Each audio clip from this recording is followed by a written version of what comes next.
Bienvenue à tous.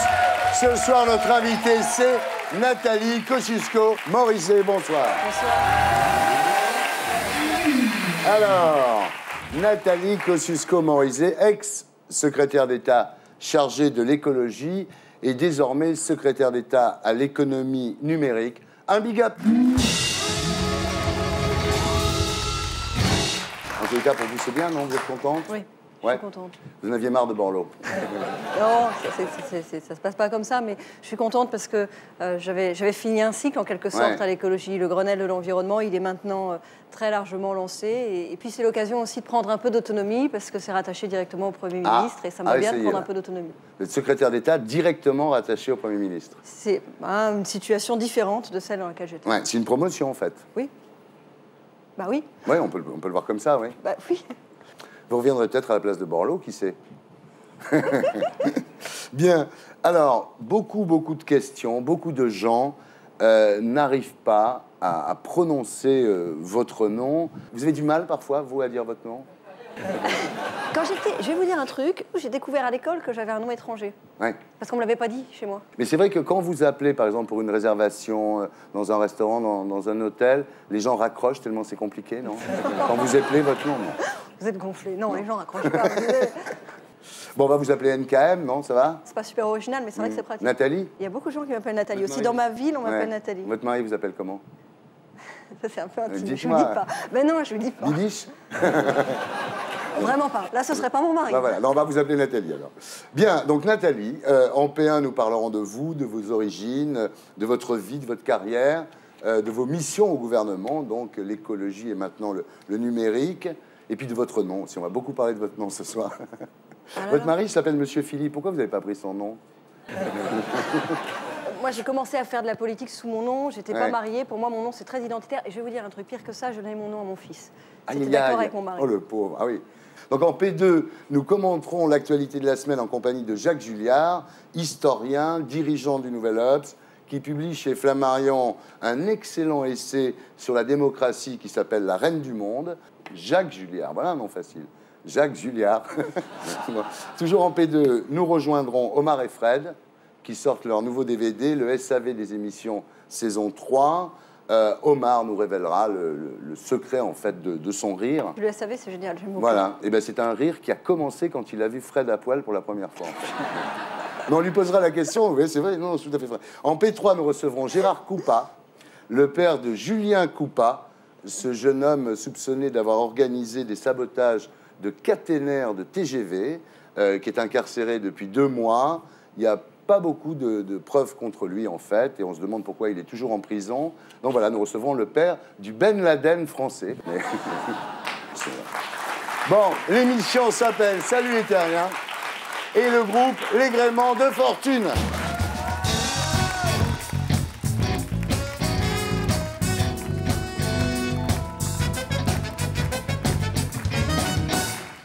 Alors, Nathalie, donc vous venez d'une famille très politique. Le patriote polonais Tadeusz Kościuszko fait partie de vos glorieux ancêtres. Oui. Non, mais ce qui veut dire, la Pologne n'exporte pas que des plombiers, en fait. Il y a aussi des hommes Vous politiques. savez, la Pologne l'a même exporté aux États-Unis parce qu'il a participé à la guerre d'indépendance des États-Unis, puisque ma famille vous intéresse. Beaucoup, Voilà. parce que moi, je me souviens de votre grand-père, Jacques, résistant, gaulliste, ambassadeur à Washington. Quand j'étais petit, monsieur Kosciusko-Morizet, j'étais comme vous. Hein. Le nom, j'y arrivais pas, mais je le connaissais, voilà. Voilà, alors, question études. Après Louis le Grand, vous faites Polytechnique. Vous avez fait Polytechnique. Ça ruine instantanément toutes les vannes sur les blondes quand on sait que vous avez fait Polytechnique. En même temps, même à l'époque, on ne s'est pas gêné. Alors, comme tous les polytechniciens, vous êtes obligés de faire le service militaire et vous choisissez Djibouti. Et alors là, c'est incroyable, parce que vous retrouvez 2 filles de 19 ans avec 220 militaires. Bah oui, la marine, à l'époque, n'était pas ce qu'on appelle féminisée. Donc, en fait, en théorie, les femmes n'avaient pas d'existence légale. Ouais. Donc, il y avait des morceaux d'uniforme, par exemple, qui n'existaient pas pour les femmes, ce qui veut dire qu'on prenait les morceaux d'uniforme des hommes. On n'était Ouais. pas nus, je Ah le ouais. précise, à votre... Avant que je commence à fantasmer, voilà. d'accord. Il y avait, oui, c'était une situation un petit peu baroque. Bon, ensuite, faites un petit tour dans l'administration, ça vous plaît pas du tout, en fait. Et comme vous êtes la seule de droite à vous intéresser à l'écologie à l'époque, Raffarin vous appelle à Matignon en 2002. La même année, pour la campagne, vous devenez la conseillère de Chirac. Vous allez le voir le soir, ce qu'on appelle un conseiller du soir. Hein. Et en septembre, vous accompagnez Chirac à Johannesburg quand il dit cette phrase formidable « Notre maison brûle et nous regardons ailleurs ». C'est de lui, ça? Oui, bien sûr. C'est pas Hulot qui a trouvé ça, non? Oh, ben, écoutez, Hulot était présent dans ce voyage. Ouais. Il en a inspiré une partie, c'est sûr. Ouais. On va dire qu'il est... Alors, il y a un autre moment fort de votre vie, très très fort, c'est en 2005. Vous êtes à Versailles, devant le Congrès, c'est-à-dire la réunion des députés et des sénateurs. Donc, il y a 900 et quelques parlementaires devant vous. Vous lisez un texte historique, évidemment, qui est de faire rentrer l'environnement dans la Constitution. C'est pas rien. À ce moment-là, vous êtes enceinte. Et au moment où vous dites ce texte, vous sentez le bébé bouger dans votre ventre. Enfin, oui. C'est un signe du ciel. Enfin, ah mais oui, c'est extraordinaire. Le bébé vous dit « Tu as raison, maman ». Et il tape sur la paroi comme ça. Mon expérience de la chose est que les bébés bougent à peu près quand ils veulent et en général au moment le plus inopportun. Mais là, il a beaucoup plus bougé que d'habitude. Vous avez l'air très informé, personnellement, oui, je m'en souviens pas du tout. Je sais tout, moi. Ah, donc en 2007, donc arrivée de Nicolas Sarkozy, vous êtes nommé secrétaire d'État à l'écologie dans le grand ministère de Jean-Louis Borloo. En fait, c'est vous qui le rameniez chez lui le soir quand il a un peu bu, non?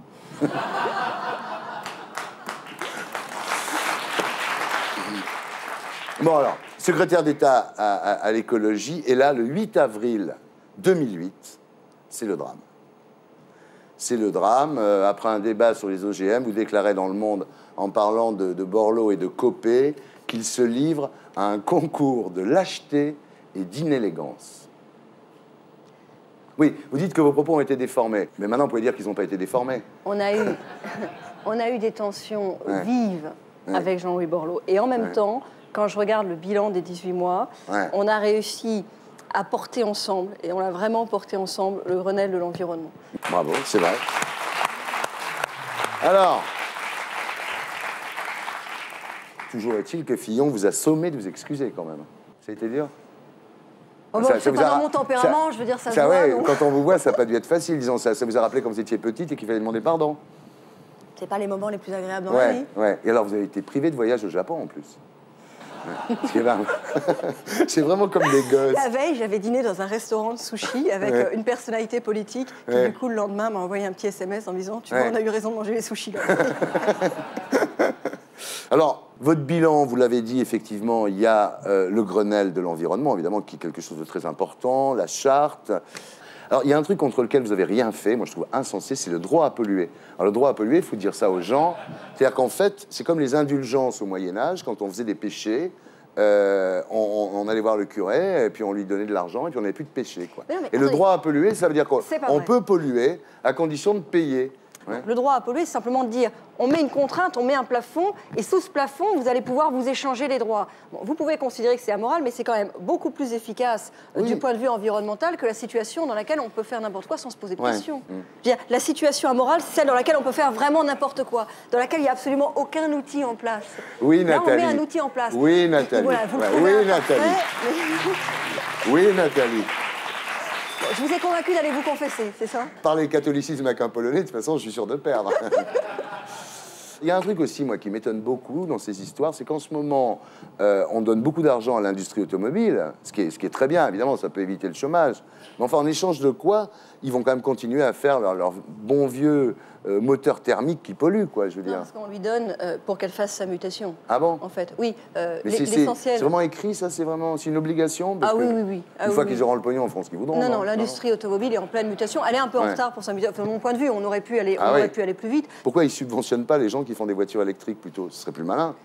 Le gouvernement subventionne la mutation de l'industrie automobile et la mutation, y compris des grands constructeurs français. Le plan véhicule décarboné. Le plan véhicule décarboné, on prévoit 5 000 € de prime pour tous les véhicules, moins 60 grammes, grosso modo, les véhicules électriques. Et surtout, on prévoit un programme d'achat avec une plateforme d'achat public-privé jusqu'à 100 000 véhicules pour pouvoir lancer, industrialiser le véhicule électrique.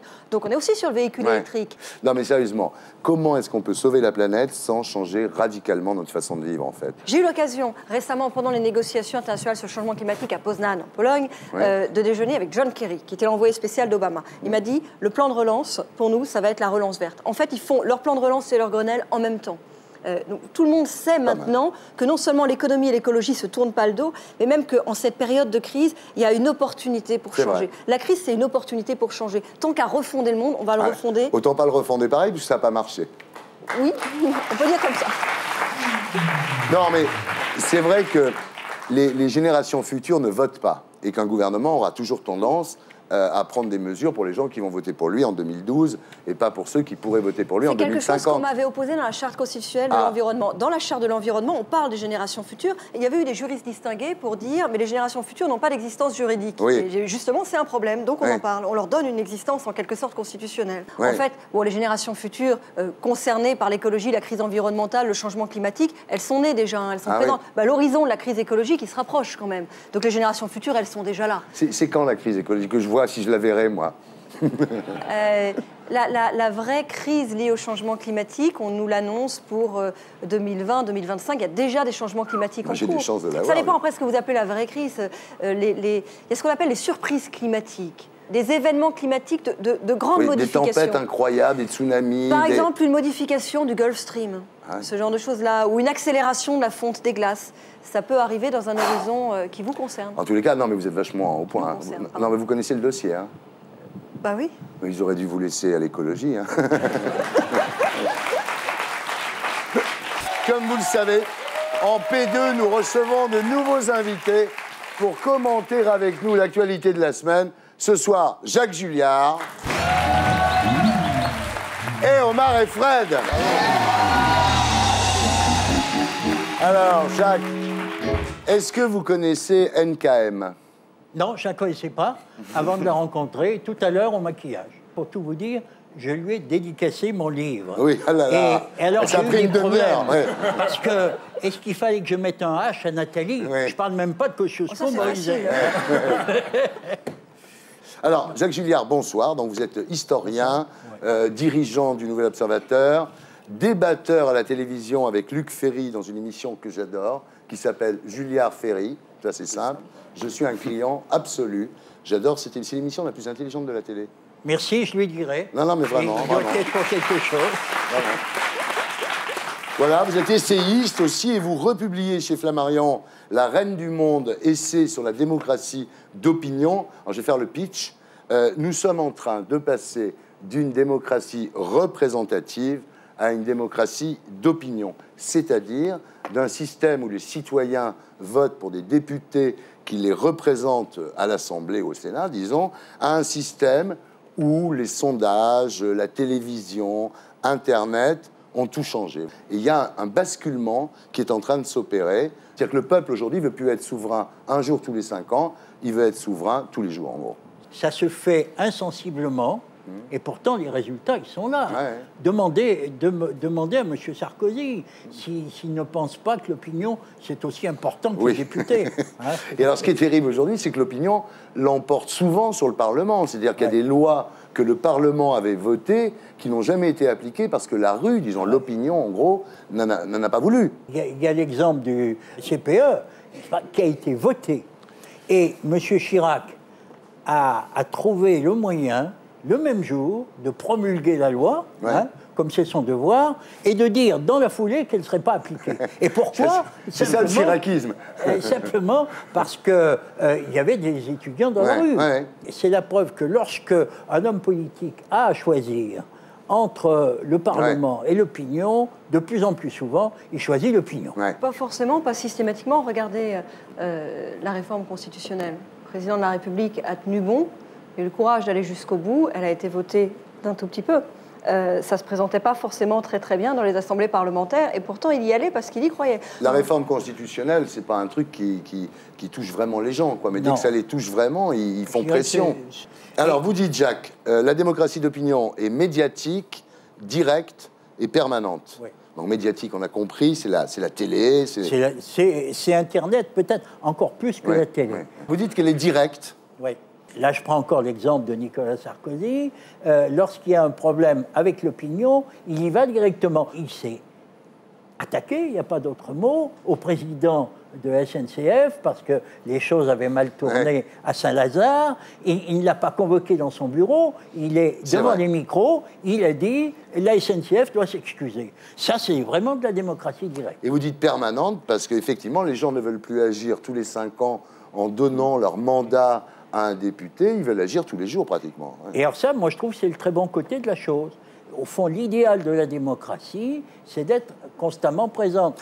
Du reste, c'est un retour aux origines. Oui. La démocratie chez les Grecs, mais là, en tout le monde était présent. Voilà. C'est-à-dire que c'est la démocratie physique. Voilà. Les gens étaient présents au Parlement, le peuple. Pareil pendant la Révolution, d'ailleurs, le peuple venait au Parlement. Voilà. Bon, maintenant, ce sera un peu compliqué. Alors, quelle est votre opinion sur la démocratie d'opinion, Jacques? Moi, je pense que c'est une évolution inévitable et qu'elle sera bonne si on est capable de la maîtriser. Toutes les critiques qu'on a fait au suffrage universel au XIXe siècle, quand même donner le pouvoir au peuple, le faire voter sur des choses aussi graves que la paix, la guerre, l'économie, etc. Bon, on a dit ça ne va pas marcher. Or, ça marche, plus ou moins, mais ça marche.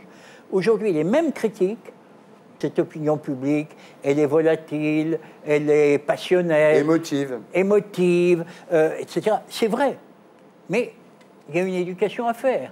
Le vrai problème, c'est pas d'attaquer de front quelque chose qui, de toute manière, est inévitable.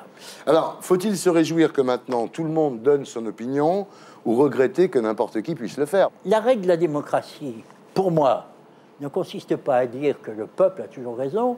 Ça consiste à dire qu'on n'a jamais raison tout seul contre le peuple. Ah, c'est bien. C'est tout à fait différent.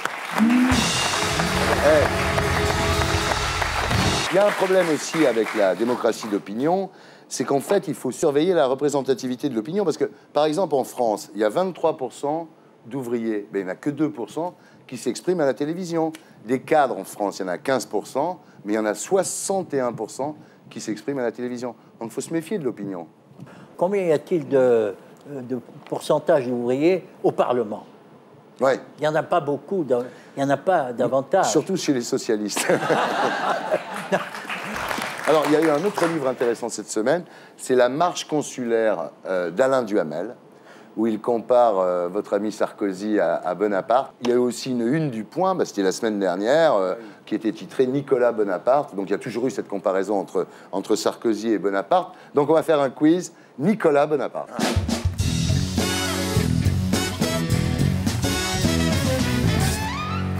Divorcé. Les deux? Les deux. Bravo. 1m68. Sarkozy. Non, Bonaparte. Bonaparte. Sarkozy, 1m65. Non, mais sans les talonnettes. A voulu diriger l'Europe à lui tout seul. Les deux? Les deux. Vous n'avez pas le droit de jouer, vous, en tant que ministre? Pas à toutes les questions. Elle prend plus de risques que nous. Elle ne parle pas français. Monsieur, vous êtes de la merde dans un bas de soie. C'est Napoléon à Talleyrand. Voilà. Je suis entouré d'une bande de connards. Sarkozy. Sarkozy. Vous le saviez, ça, Nathalie? Je connaissais plutôt la citation précédente, celle de la mère des ambitions. Bravo. Doit son succès à une femme. Les deux? Bien. Tous les hommes, c'est truqué. Ah, tous les hommes. C'est truqué, tous les hommes. Ah, c'est bien. Soupçonné de vouloir mettre en place une dictature à son arrivée au pouvoir. Les deux? Les deux. C'est bien. Moi, c'est tous les deux. Moi, dès qu'il y a les deux, c'est pour moi. T'es à plus, là. Sarkozy s'est fait traiter de facho pendant toute la campagne. Les gens étaient inquiets, hein, vraiment. Hein. Les gens voulaient partir, vous vous souvenez pas? Yannick Noah, il voulait s'expatrier. Il y a eu des... C'est vrai, elle a dit ça. Non, il y a eu des morts, des suicides. Hein. On ne sait pas ça. Alors attention, concentrez-vous. A embarrassé le pape en public. Les deux. Les deux, bravo. Ah oui. Napoléon s'est auto-couronné et Sarkozy a envoyé des textos devant le pape. Ouais. Bah oui, vous savez ça. Je savais pas. Oh non, elle est mignonne. Elle n'a pas le droit. Elle a peur de ne pas aller au Japon. Énerve tous les autres dirigeants européens. Oh, les deux aussi. Les deux aussi. Oh, les Tous deux. les grands dirigeants. Oui, attendez. Tous les grands dirigeants énervent tous les autres Oui. dirigeants. C'est normal. Oui, c'est consubstantiel au pouvoir. C'est vrai. Reconnaissez-le. Oui, c'est vrai, De Gaulle énervait tout le monde. Eh ben, A créé le bac. C'est Napoléon. Napoléon Oui. a failli rater son bac. Sarkozy. Haïr son pays, c'est se haïr soi-même. Je crois que c'est Napoléon. Sarkozy. N'ayez pas peur de faire de grands rêves. Napoléon. Napoléon. Sarkozy. Ah, Tu vois, ils sont pas loin, hein. eh oui. Ouais. Mais il a dû l'étudier. Il devait avoir le DVD. Ouais, Je ouais, pense il a qu'il a le le DVD. DVD. Il a le DVD. Pour moi, je n'ai qu'un besoin, celui de réussir. Sarkozy. Bonaparte. Les deux. Cache-toi, pauvre con. C'est Napoléon.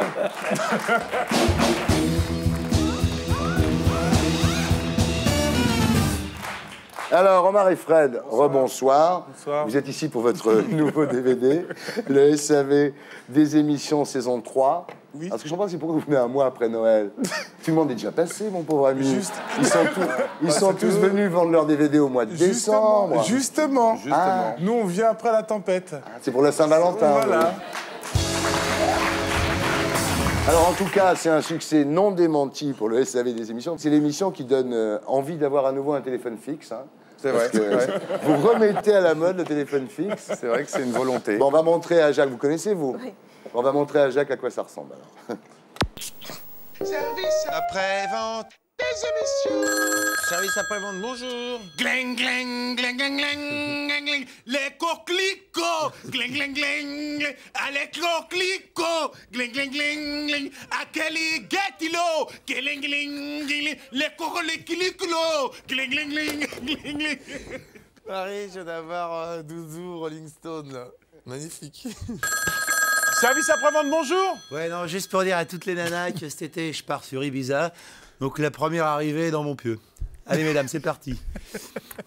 Service après-vente, bonjour. Assalamu alaikum. Mesdames et messieurs, bonjour.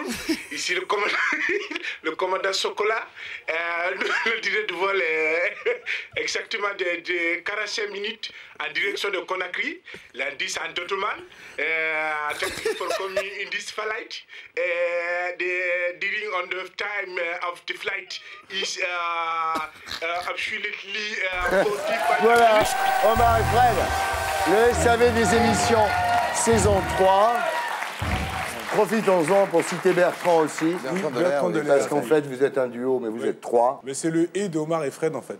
Alors, ça vous plaît, Jacques? Beaucoup, C'est très marrant, beaucoup. c'est un succès fou. Ouais, bah, je C'est la vais- démocratie d'opinion, on n'y peut rien. Hein. Ah, non, Alors, on vous retrouve également demain à 19h sur Canal, Oui. dans la nouvelle émission qui s'appelle Canal Presque. Oui, Oui. exactement. Alors, ça va, c'était rigolo? De Virginie Bah, Fira. Oui, c'est voilà. très rigolo. On Bon. est les parrains Bah ouais. de ce petit enfant et on est très fiers. Une émission qui est produite par notre ami Ahmed Hamidi, voilà, que nous Exactement. saluons Oui. ici, à qui nous disons merde, voilà. C'est Voilà, normal. merde. Merde à toi, Ahmed.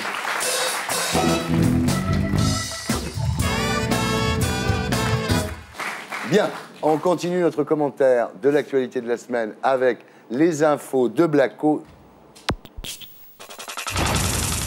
29 799, oh là là là là, record battu, magnifique bilan pour Hortefeux qui explose ses objectifs, quasiment un tiers de sans-papiers expulsés en plus par rapport à 2007.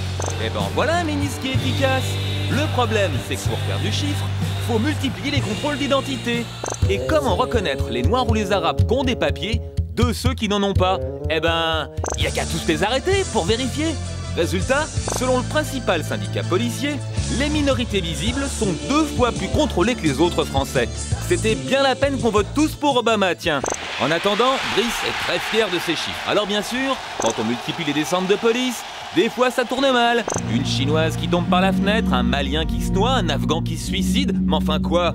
5 morts pour 29 799 expulsions, qu'est-ce que ça représente? 0,017% de pertes.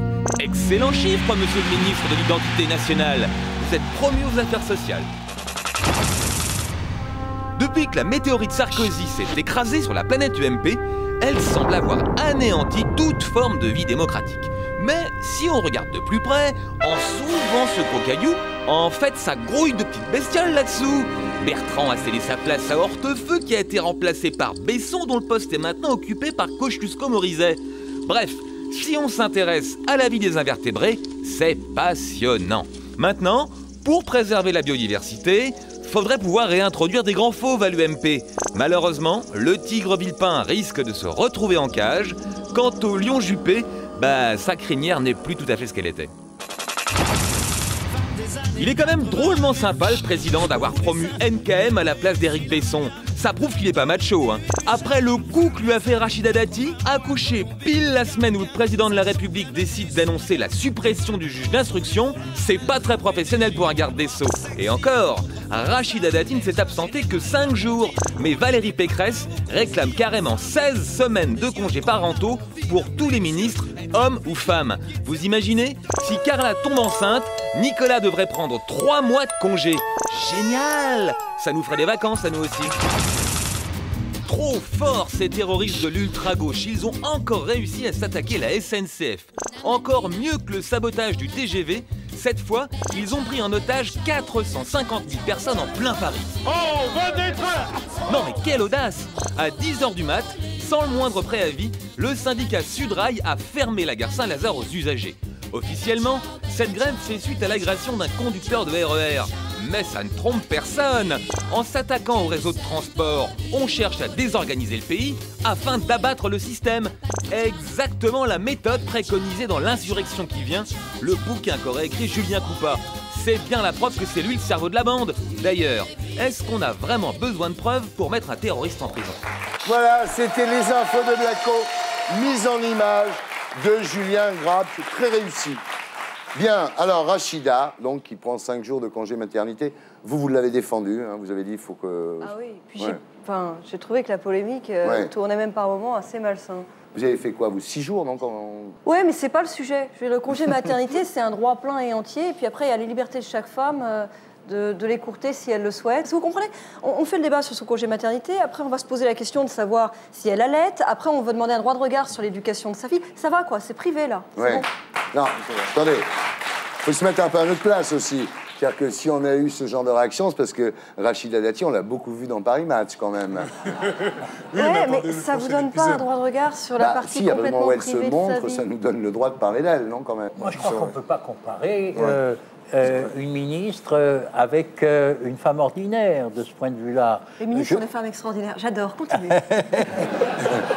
Quand elle va à son travail, par exemple au Conseil des ministres, elle n'y va pas par le métro. En tous les cas, les femmes, elles ne lui donnent pas raison à Rachida. Il y a 60% des Françaises, d'après un sondage du JDD, qui disent qu'il ne faut surtout pas les travailler 5 jours après, parce qu'elles ont peur, évidemment, que leur patron dise « t'as qu'à faire comme Rachida, tu reviens travailler la semaine prochaine ». Bien entendu, c'est un droit plein et entier, le congé maternité. Vous dites ça, Nathalie, mais Valérie Pécresse a dit mais je suis pas du tout d'accord il faut qu'on ait 16 dit. semaines, elle a dit Valérie Pécresse. Mais je ne suis pas du tout d'accord avec ce qu'elle a dit, parce que c'est une liberté individuelle. Moi, je n'ai pas envie de rester enfermée chez moi 16 semaines. Si enfin, moi, personnellement, je n'ai pas envie, je le dis, sauf raison médicale, mais personnellement, là, si ça m'arrivait, je n'aurais pas envie, première chose. Et puis, deuxième chose, vous n'êtes pas remplaçable en politique. Vous comprenez, Valérie Pécresse a parlé d'avoir un remplaçant. Ça ne veut rien dire. Un intérimaire pour un ministre, pour moi, ça ne veut pas dire quelque chose. Nicolas Sarkozy ne lui a pas rendu la vie facile en annonçant la suppression du juge d'instruction. Ça la concernait quand même. Pendant les 4 jours où elle relevait de couches. Tout de même, c'est un peu vicieux, quoi. Oui, d'ailleurs, Ségolène a dit que c'était du harcèlement moral. Hein. Oui, mais je trouve qu'elle avait raison. C'était un petit peu opportuniste de la part de Ségolène. Ah ben non, mais attendez, Ségolène... Non, mais de la mienne, non. Oui, mais ça va à elle.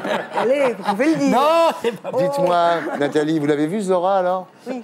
Elle est bien, Zora? Oui. Est-ce qu'elle ressemble à son père? Alors, Brice Hortefeux, alors là, en revanche, magnifique bilan. Hein. Brice Hortefeux, 29 796 illégaux renvoyés. À 204 près, il y en avait 30 000. C'est normal, ça faisait un chiffre rond. Il aurait dû rester 8 jours de plus. C'est con. C'est con, mais 204, c'est dommage, quand même. Très franchement, on peut être contre l'immigration clandestine sans faire du chiffre. Ce qui est le plus choquant dans cette affaire, c'est... comment dire, la chasse à l'homme. Un championnat de chasse à l'homme, En mettant des chiffres, etc., est-ce qu'il n'a pas lancé un nouveau concours, quoi? Est-ce que le prochain qui va revenir va se dire, bon, là, le prochain chiffre, c'est 30 000, quoi. Allez-y, les gars, là, il en manque, là, il en manque 2. Tu vois, c'est... La question, c'est de savoir si on assume une politique de maîtrise de l'immigration. Évidemment, ce n'est pas forcément facile. Mais je crois que ça vaut le coup de l'assumer, parce qu'assumer la politique de maîtrise de l'immigration, c'est se donner quand même les moyens d'intégration. Ouais. Parce qu'en face, il y a toute la pause qui a été mise en place pour l'intégration. Il y a les cours pour les parents qui ne parlent pas le français dans les écoles. Il y a toutes ces choses-là qui ont été mises en place en Non, mais c'est vrai, accompagnement. comme disait Rocard, on ne peut pas accueillir toute la misère du monde. C'est Mais vrai. c'est l'un et Oui, l'autre. bien Et sûr. l'un et l'autre sont cohérents et vont ensemble. Alors, quoi d'autre dans l'actu de la semaine, alors? La gare, là. La La gare, fermeture de la ça gare. va, La fermeture de la gare, Ah ouais. c'est incroyable. Mais franchement, Sudrail, là, c'est quand même énorme. non? Ben, il y a aussi que le service minimum, qu'on nous avait annoncé, il ne marche pas. hein. Et voilà. Ouais. Enfin, Bravo, Sarko. attendez. Ça n'a pas de rapport. Avant l'affaire de la fermeture de la gare, qui est quelque chose de différent, il s'est passé une grève larvée, perlée, pendant 1 mois, dans lequel il y avait des agents qui faisaient tous les jours grève 59 minutes. 59 minutes parce que c'est moins d'1 heure. Donc, ils ne sont pas obligés de donner de préavis, j'imagine, oui. Et donc ça désorganise toute la journée. Ouais. C'est un problème quand même, cette organisation. Oui, Non, mais ce qui est dingue, c'est surtout que ça veut dire qu'il n'y a qu'un mec qui a les clés de la gare Saint-Lazare. Bah Un ouais. seul. C'est ça qui est grave. Bien. Non? Bon, maintenant, on va voir si vous avez bien suivi l'actualité de la semaine. On passe au champion de l'actu.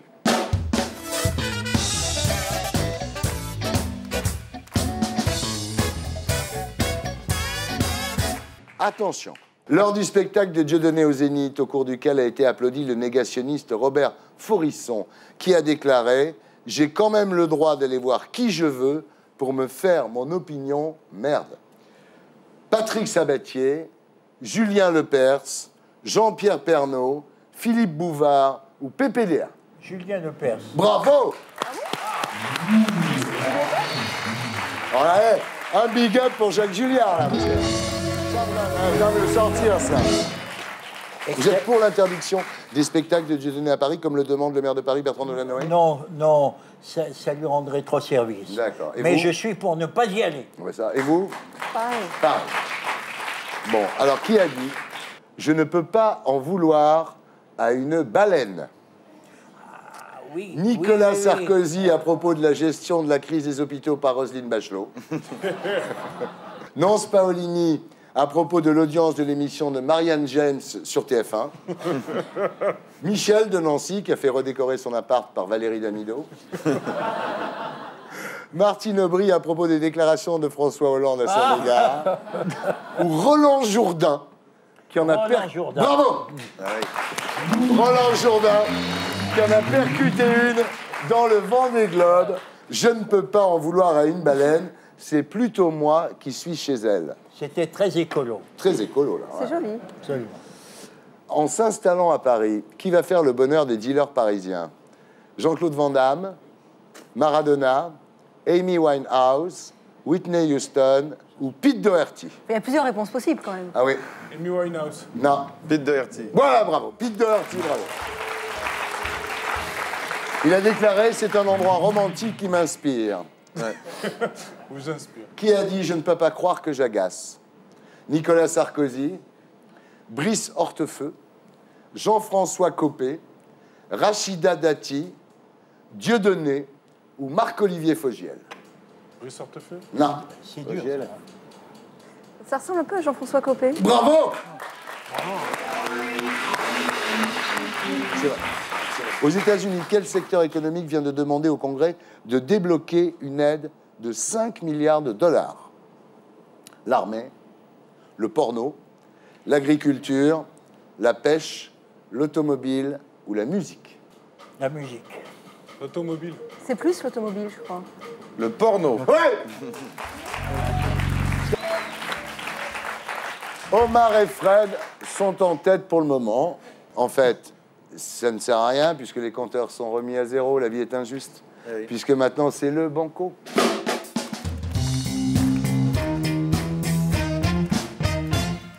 D'après les experts du Vatican, qu'est-ce qui aurait des effets néfastes? La pilule. La pilule, et là, vous venez de faire un Omar.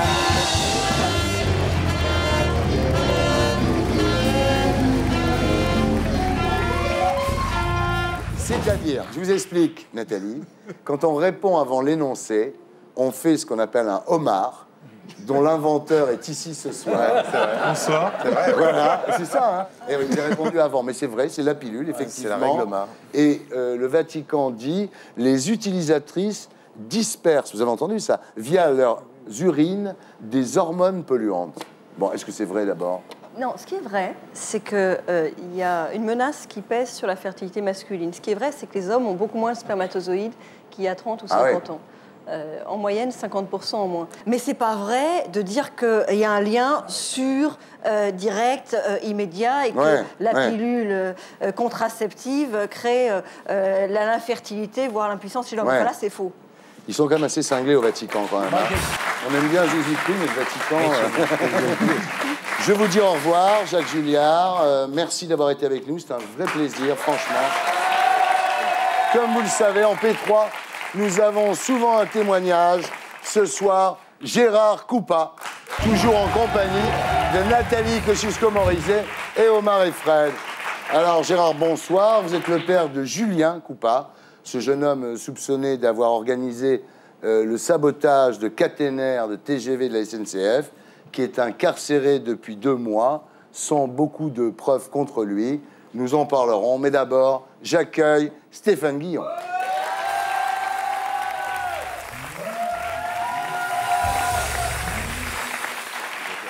Stéphane, bonsoir. Bonsoir Thierry. Bonsoir. À vous, Stéphane Guillon, pour la semaine de...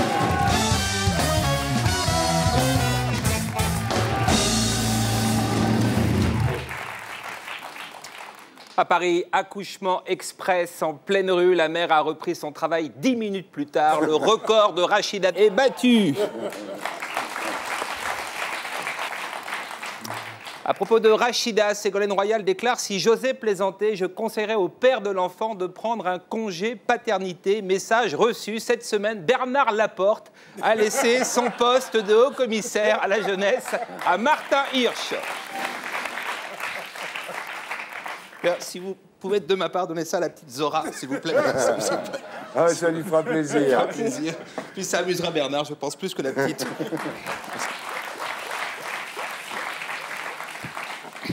Promo qui pourrait intéresser Eric Besson. Ryanair propose 1 million de billets à 1 € seulement. C'est l'aller simple, il faut être prêt à partir à tout moment et on vérifie rien, on s'en fout.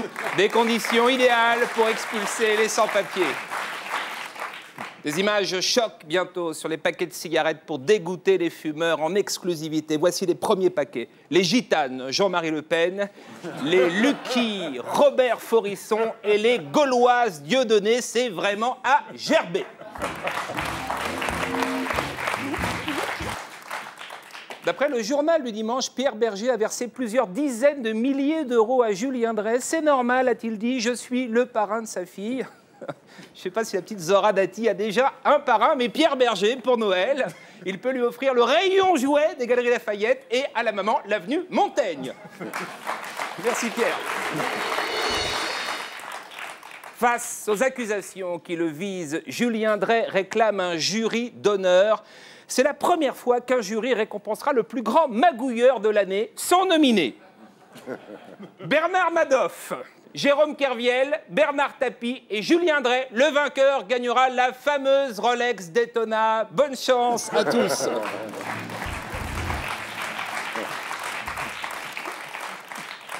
Une étude révèle que les traders ont l'annulaire particulièrement long. C'est vrai, Bernard Madoff s'en sert tous les jours.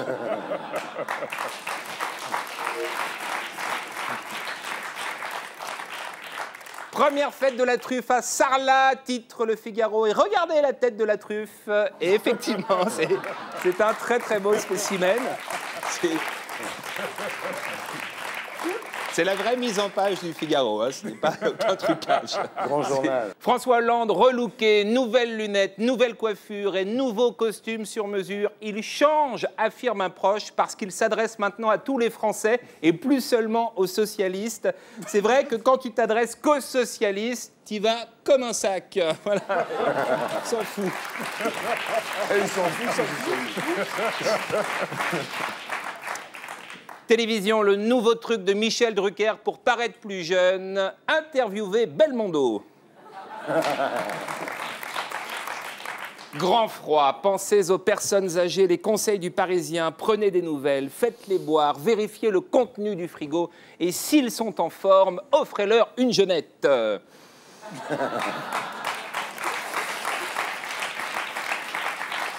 Une étude britannique montre que plus les hommes sont intelligents, plus leurs spermatozoïdes sont mobiles. Voici une vidéo d'un spermatozoïde de Bernard Laporte. Oui, c'est vrai qu'il ne bouge pas beaucoup.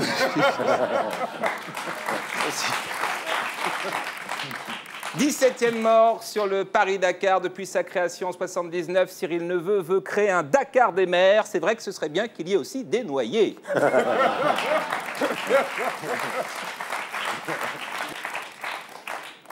Important trafic de cannabis au sein de la police judiciaire. On se demandait comment on pouvait confondre un dangereux terroriste avec un épicier de Tarnac. On a la réponse. Et on termine, Omar, on termine avec la meilleure vanne de la semaine. Elle n'est pas de moi, j'aurais bien aimé. Elle est de Francis Huster avec sa déclaration « Je veux être le Clint Eastwood français ». Merci. Merci Francis, continue à nous faire rire Francis, merci beaucoup, au revoir. Merci Stéphane. On vous retrouve la semaine prochaine pour la semaine des Guillons.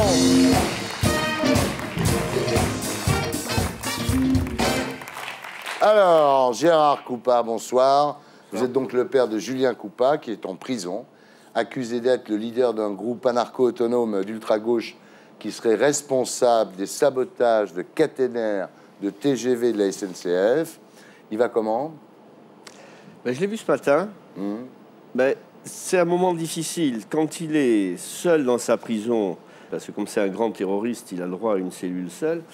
Bon, c'est dur la solitude, parce que maintenant ça fait 2 mois. Ouais. Mais la période maintenant, elle est un peu difficile, parce que c'est la période où il va revenir au palais, et où il y a plein d'humiliations. Hein. 5 mises à nu complètes entre la santé et le palais. Une mise à nu complète, c'est pas uniquement être à poil, hein. C'est plus que ça. Toucher rectal. Et 5 fois. Et tous les petits tracas, et tout ça, c'est fait un peu pour casser les gens. Pour humilier avant de passer au tribunal. Ça fait pas propre pour une démocratie. Ouais. Bien. Alors, on va reprendre l'histoire. Donc, au départ, votre fils Julien, brillant fils de bourgeois de l'Ouest parisien, il réussit l'ESSEC, mais il préfère l'école des sciences sociales, où notre ami Julliard est professeur d'ailleurs. Et là, il découvre l'œuvre du pape des situationnistes, Guy Debord, et sa conscience politique commence à s'éveiller. Le problème, c'est qu'il décide de ne pas rester dans le monde des idées et de passer à l'action. Bon, il pouvait être directeur financier de la Barclays ou un truc comme ça. Il n'avait pas envie de vivre ça. Il a vu ça à la maison. Il se dit non, c'est peut-être pas mon truc. J'ai envie de vivre autre chose. Puis il avait profondément au fond de lui, et lui et les autres, la conviction qu'on est à la fin d'un capitalisme. On est à la fin d'un cycle. C'est comme ça. Il y a plusieurs cycles et il faut commencer à préparer le suivant. Alors il rompt avec la société de consommation. Il achète une ferme sur le plateau de 1000 vaches, à Tarnac, en Corrèze. Il fait des choses assez sociales. Il rouvre une épicerie, il fait de la livraison de nourriture, ciné-club, organisation de tournois d'échecs. Attends, mais il vivait de quoi là-bas? Ah, mais ils travaillaient. Ils avaient 40 moutons, ils avaient l'épicerie, ils avaient des vaches, ils avaient un potager. Vous lui donnez de l'argent quand même. 1 000 € par mois. Alors, ce qui se passe quand même, c'est qu'au-delà de la description que vous faites, un petit peu idyllique, comme ça, un peu bucolique de votre fils, il y a quand même une vraie révolte. D'ailleurs, c'est ce qui est expliqué dans cet essai qui s'appelle « L'insurrection qui vient », qui est publié par le Comité Invisible, qui est d'ailleurs un best-seller, qu'on ne trouve plus à la FNAC ou chez Virgin. C'est quand même, bon, il y a quelque chose de révolutionnaire là-dedans. C'est pas juste, c'est pas juste des babacools. Il y a quand même... Le bilan qui fait du capitalisme, c'est exactement ce qu'a fait Sarkozy il y a 2 mois, quand il s'est retrouvé complètement... Oui, Jérôme, enfin lui... Non, mais votre fils, il parle quand même de saboter des TGV dans son bouquin. C'est-à-dire que... Non, lisez-le bien. C'est 3 pages où il dit... Quand l'insurrection viendra, si l'on veut bloquer le système pour le changer sans tuer personne, sans qu'il y ait de sang, une des façons de faire, c'est de bloquer les voies de communication. Qu'est-ce que font nos pêcheurs cet été? Oui, ce que font les routiers, ce que font les routiers. Bien sûr. Qu'est-ce que fait les cheminots? Quand même, là, c'est TGV quand même, c'est les trains, c'est... Non, pareil, ils font pareil. Donc en fait, la publication de ce livre met les RG sur sa trace. Donc en fait, ils étaient surveillés, ces gens-là. Ouais. Ils le savaient, Julien, qu'il était surveillé? Depuis 6 mois, oui. Ils supportaient très mal. Ça fait si 6 les mois. RG connaissaient toutes ces activités, pourquoi ils ne l'ont pas arrêté avant ces activités supposées de caténaire, oui. Parce qu'il n'y avait rien. Alors évidemment, donc, quand il y a eu ces tentatives de sabotage du TGV, Julien a été arrêté et Michel Alliot-Marie, à ce moment-là, a jubilé. Et il a été accusé de terrorisme, alors qu'en fait, il aurait pu être accusé de dégradation de biens publics, ça suffisait. Oui, moi, je peux vous dire, moi, j'ai honte. Ouais. Mon sentiment, c'est un sentiment de honte par rapport à cette dame. Parce qu'elle a monté cette opération de toutes pièces. Il faut savoir que les journalistes étaient avertis la veille. Il y en avait même qui avaient loué à Tarnac. La veille. Elle est venue avec ses policiers. Ils sont arrivés à 150, avec les chiens, avec l'hélico, le 11 novembre. Pourquoi le 11 novembre? Ben oui, tout le monde est devant la télé, c'est le jour férié. Et on est venu avec les caméramans. C'est votre avis, encore une fois, c'est votre position. Pour vous, c'est une barbouzerie. Pour vous, ça a été organisé de toutes pièces, monté de toutes pièces, par Alliot-Marie. C'est votre position. Tout à fait. Alors, vous pensez qu'il est innocent, votre fils, c'est normal. Il vous a dit, papa, c'est pas moi. Ouais. Oui, et je l'ai cru. Il y a quand même sinon des preuves, des éléments troublants. Par exemple, on l'a vu avec sa compagne, Idoun Lévy, près de la ligne de chemin de fer sabotée. On les a surpris en train de jeter une lampe frontale. C'est les lampes frontales qu'on met à la campagne. Quand vous allez... C'est les écologistes. Les chiottes, elles sont au fond du jardin. Quand vous avez envie d'y aller... Ben oui, c'est vrai, Nathalie? Non, mais c'est vrai. C'est des... Je ne connais pas cette ferme-là. C'est une lampe frontale qui sert pour les pieds. Avec cette lampe frontale, vous ne pouvez pas éclairer à 8 mètres de... Un caténaire. Alors, et les pieuvmasses et les fers à béton qui ont été trouvés dans la ferme, quand même, c'est bizarre, ça, non? Mais quand vous regardez les fers à béton dont un journal a parlé, vous voyez, diamètre 10, diamètre 12. 10, 12. Quand vous regardez les fers qui sont utilisés, c'est diamètre 20, diamètre 24. Vous voyez la différence? C'est du fer à béton qui servait tout simplement pour faire le plancher de la porcherie qu'ils étaient en train de faire. Alors, Nathalie, est-ce que cette affaire, vous l'évoquez en Conseil des ministres? Je lis la presse comme tout le monde et je trouve ça normal et sain qu'un père défende son fils. Mais enfin, c'est une affaire judiciaire en cours. J'ai pas tellement envie de la commenter et je pourrais comprendre qu'il y a quand même plusieurs façons de la voir et des façons différentes. Mais moi, je peux comprendre votre discrétion par rapport à vos confrères du gouvernement. Il n'y a pas de charges. Pour l'instant, les charges, elles sont minimes. Comment le parquet peut prolonger sa détention? Chaque fois qu'il y a une demande de mise en liberté, c'est refusé. C'est bien qu'il y a quelque chose quand même, parce que... Mais bien sûr que non. Le parquet, qu'est-ce que c'est? C'est un fonctionnaire dont son avancement dépend de Mme Dati, du ministère. Donc c'est un problème politique. Il risque quoi, 20 ans? 20 ans. Alors qu'en même temps, vu ce qui se passe, quand il sortira, il n'y aura peut-être plus de capitalisme. Oui, ouais. Non mais, quel est l'intérêt de l'État français de maintenir ce gars-là en tôle s'il est innocent? Si c'est quoi, pour faire peur en disant si vous voulez jouer à la Grèce, on va vous mater, on va vous empêcher de faire des manifestations. Ben oui. L'ultra-gauche, ça a été complètement inventé. Est-ce que c'est des terroristes? Les 3 terroristes que l'on connaît, c'est les Corses, les Basques, les islamistes. C'est difficile d'un jeune Français de lui dire je t'arrête si t'es Corse, ou t'es Basque, ou t'es islamiste. Donc on a créé ce fourre-tout des anarcho-autonomes. Là, je crois que vous êtes dans la théorie du complot, qui est un mal très français, comme vous savez, cette idée de s'imaginer qu'il y a des complots partout et que tout est organisé. Celle qui a commencé à construire ce marketing de la peur, c'est bien vous, actuellement. Ça fait quand même 5 ans que, quoi qu'on dise, quoi qu'on lise, il faut avoir peur. Attention à votre voisin. Regardez bien ce que vous avez dans votre sac dans le métro. Qu'est-ce que vous allez faire maintenant? Vous allez en appeler à Nicolas Sarkozy? Parce que vous savez que dans ce pays, maintenant, il faut en appeler à Nicolas Sarkozy. Non. Vous pensez qu'il ne vous aidera pas? J'ai pas envie. Ouais. Martine Aubry? C'est mou, hein? Ouais. J'aurais aimé que nos représentants de la nation s'élèvent contre ce cas. Et alors, qu'est-ce qu'on me dit? On me dit, en particulier à gauche, mais à droite, ça doit être la même chose. Actuellement, si vous faites des démarches contre tout ce qui est toutes les lois sécuritaires, vous perdez des voix. Ce qui est extraordinaire en vous entendant, c'est qu'en fait, c'est votre fils l'anarchiste, mais en le défendant, vous êtes en train de devenir anarchiste. on a traité mon fils de terroriste et ses copains de terroristes, alors que les vrais terroristes, c'est qui? Pour l'instant, pour moi, il n'y en a qu'une qui a effrayé tout le monde. C'est Mme Alliot-Marie, avec ses flics. En tout cas, moi j'ai un conseil à vous donner, ne prenez pas Maître Collard. Voilà, c'était Salut les Terriens avec Nathalie Kosciusko-Morizet. Merci d'avoir été avec nous, c'est un bonheur de vous connaître.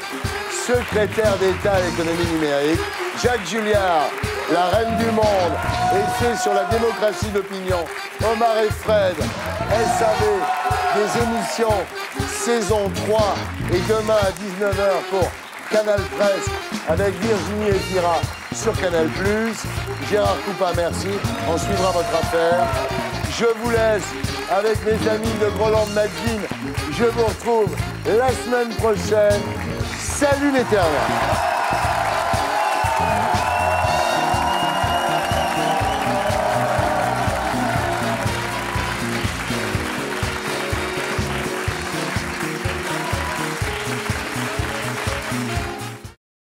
Et pour être sûr de ne rien rater de Inarditube, abonnez-vous et mettez un pouce bleu.